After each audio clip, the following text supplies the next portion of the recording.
ومن جوه دماغك تعالى لما أقولك لماذا تبكي النساء. كان في ولد لاحظ أمه تبكي فسألها: لماذا تبكي يا أمي؟ أجابته: لأني امرأة. فقال لها: أنا لا أفهم هذا الكلام. فقالت له واحتضنته: ولن تفهمه أبدا. فذهب الولد للأب ربما يجد الإجابة، فسأل الأب: لماذا تبكي النساء؟ فأجابه الأب وقال: جميع نساء العالم يبكين بلا سبب. كبر الولد وأصبح رجلا ولا زال يجهل إجابة السؤال، فقرر أن يذهب إلى عالم حكيم ليسأله عن السؤال ويجيبه. فسأل الحكيم وقال له: لماذا تبكي النساء؟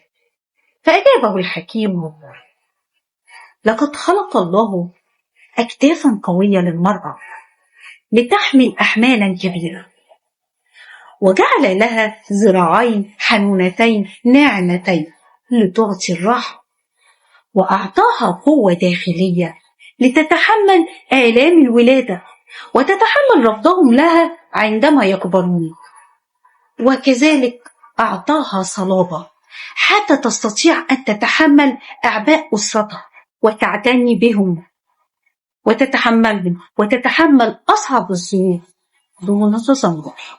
وأعطاها كذلك محبة لأطفالها دون أن تتغير ولا تنتهي حتى لو أساءوا لها وسببوا لها الألم. وأخيرا أعطاها دموعا لتزرفها عند الحاجة وترمي جميع الأحمال والمسؤولية، وتستطيع أن تواصل الرحلة. وهي دي نقطة ضعفها الوحيدة. وعشان كده احترموا دموع نساء العالم حتى وإن كانت في لا سبب.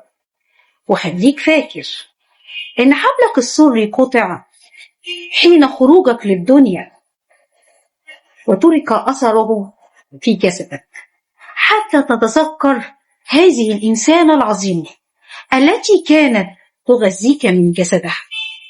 وخليك فاكر